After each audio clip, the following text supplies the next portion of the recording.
Good evening, and a very warm welcome to all of you. Thank you so much for being here.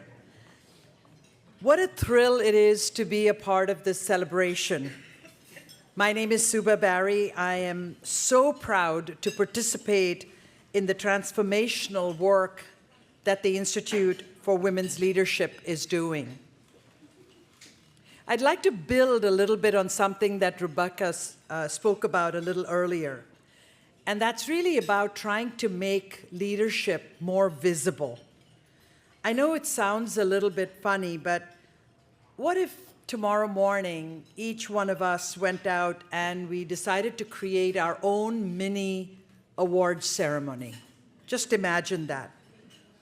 Our own awards celebration to honor and celebrate the women we know in our lives that have done amazing, wonderful things. We each know them. They are there. They are all around us. And we think about them when they do something special. Imagine being able to create an award to hand out to each of them.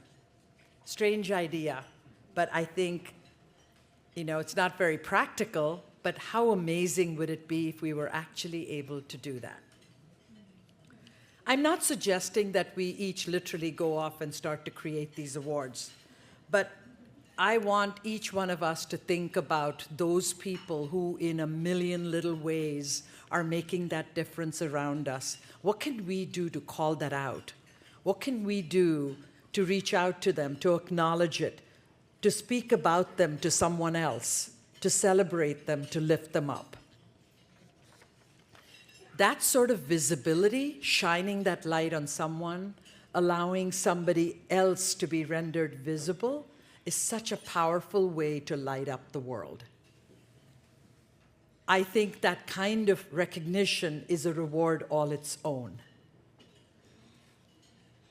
I'm going to use a word that my husband, Jim, and I both really like, and he uses it often. He says, don't narrowcast it, broadcast it.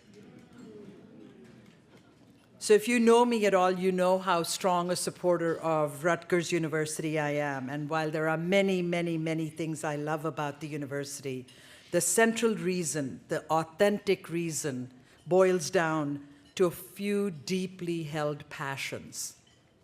One of them is the Rutgers Cancer Institute of New Jersey, which is a place that is life-changing and life-saving. And I can say that in a very, very personal level. Another, yes, you guessed it, is the Institute that brought us all here together today. It is a core passion, not just to support it, but to fight for it, to fight with it, to fight for what it's doing. That's a passion. And one way to measure how I feel about this experience is, how I felt about helping establish the Gloria Steinem Endowed Chair in Media, Culture, and Feminist Studies. That was my original introduction to this organization, and it was such a powerful, rewarding experience for me. It's also an experience that almost didn't happen. And there were moments in time when, unfortunately, the then director of IWL very suddenly passed away. And the fundraising committee was almost sort of somewhat rudderless. And this group came together and stepped up and decided that we had to fill in the ambition that she had for standing up that chair. And it happened. And it was a group of determined, amazing, incredible women that came together to make that happen. Thank you.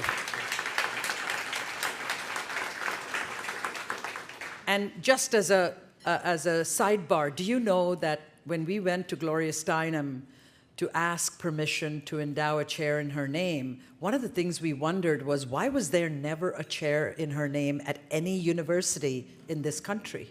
Do you know Rutgers was and is still the only one? She had never been asked. She had never been asked. And of course, when she heard about all the details about why we wanted to set it up at Rutgers, it was a no-brainer. One is to feel proud of these things that you accomplish, but there is a special pride that comes with doing something that reaches and touches your heart. It's another one to fight to make that quest public. You can do something because you're personally passionate about it. Going out to everybody and telling them about how important it is and trying to reach that little place in their heart that makes them appreciate why this could be important to them, that is important. So I ask myself, how would I feel if I did not praise the work that the IWL is doing? Well, how would I feel if I didn't fight for it as hard as I would fight for something if it was for myself or for my family or children? The simple answer is it would not make me feel very complete. And so right now, you know, one can imagine how all of us advisory board members at the IWL feel. It was like we felt like it was our child's wedding that we were coming to. It was such an incredibly proud moment for us. So, you know, we are trying to put a spotlight on it, and each of you here in this room can help us do that. And we ask you to do that, to go talk about the work of this institute and to spread that. And I really especially want to honor, cherish, celebrate, respect all of the amazing leaders that we are honoring and celebrating tonight. Don't narrowcast it, please broadcast this.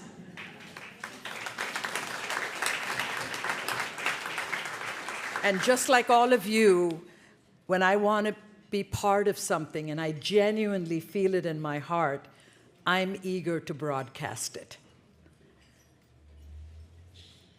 When I'm part of something that develops the kinds of leaders that IWL develops. When I was a young girl, I wish I had an institute like this that could have guided me. But we can make this a possibility for every young girl who may want this. That is the possibility that we want to create. So broadcast that. So thank you again for joining me in broadcasting everything that the IWL stands for. Let's never quit. Let's never stop lighting those torches. And we'll have a million little opportunities to do it in the rest of our lives. Let's think about it. You know, you watch somebody that helps someone cross a road. That's a way to be able to go stand up to say thank you for that. Do we ever pause? We think it, we feel it, but we don't ever come out to say it often enough. And if we did that, our world would be a better place.